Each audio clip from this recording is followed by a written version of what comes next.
it odd to have a favorite protein? Well, I don't think so. Probably because my favorite protein happens to remind me of one of my favorite childhood games, Pac-Man. If you haven't played Pac-Man before, then chances are we're much, much older than you. But now you can play it on Google. Just Google Pac-Man. It's a Google Doodle. Anyway, I digress. But see, in Pac-Man, you have this little character. It goes around, finds these pebbles, and the pebbles fit right into it. Well, a lot of illustrations that you will find of enzymes, they happen to look, at least to us, a lot like Pac-Man. I remember P for Pac-Man and P for protein. Most enzymes are proteins. Now, in the game, we mentioned there are these little pebbles that Pac-Man goes after. Well, enzymes have a specifically shaped area called an active site, where items can bind. The items are called substrates. It's very specific binding because the active site is specifically shaped for the substrate that binds there. Very specific. So what happens when a substrate binds an enzyme? Well, usually the substrate is held there with some weak bonds because it's not going to stay there forever. And something called induced fit will happen, which means the active site can change its shape even more to bind that substrate, like an enzyme substrate hug. The enzyme can either build up or break down the substrates that specifically bind to it, and we call the resulting item the product. An enzyme has the ability to really speed up reactions that technically could happen on their own, but with the help of enzymes, they can be sped up to make processes effective for life. Let me give you a great real-life example. The enzyme lactase.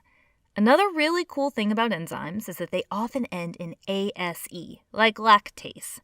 Many sugars, on the other hand, end in OSE, and lactose is an example of a sugar. Lactose is a disaccharide, meaning it contains two sugar molecules bound together. We don't actually digest it so well in that form. It's big. The enzyme lactase has the ability to break lactose down into smaller parts that our body can digest. And this is a lot better option than waiting for a chemical reaction with lactose to happen spontaneously.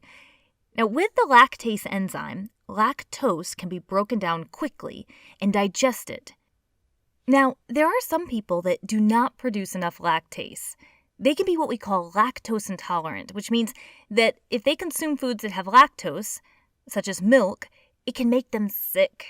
They can't break the lactose down efficiently without lactase. In that example, one thing to point out, lactase, the enzyme, can break down a lot of lactose, the substrate. The lactase doesn't get used up in the reaction.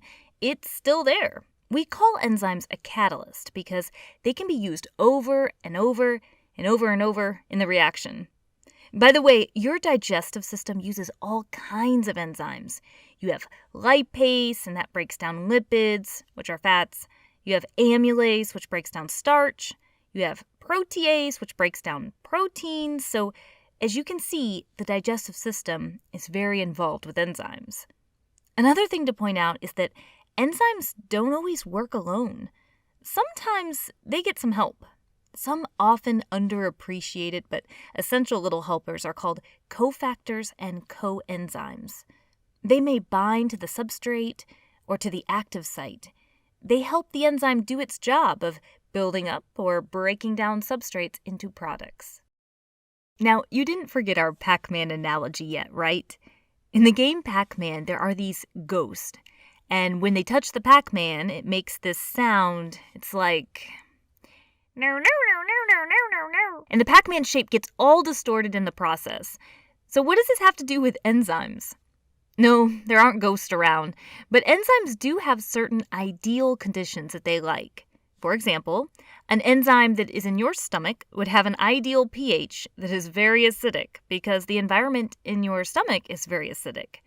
Different enzymes have different ideal pH and temperature ranges. If an environment changes out of an enzyme's ideal pH or temperature range, then something that reminds me a lot of that horrible sound I tried to make can happen. The enzyme becomes denatured. That means its shape becomes distorted. It can no longer bind to its substrate. It can no longer work correctly. It is finished. Well, that's a dramatic end to enzymes. Keep in mind that if you have an interest in this topic, many medical researchers have a large focus on enzymes. Enzymes regulate a lot of the body processes, and many diseases can involve specific enzyme production, or the lack of it.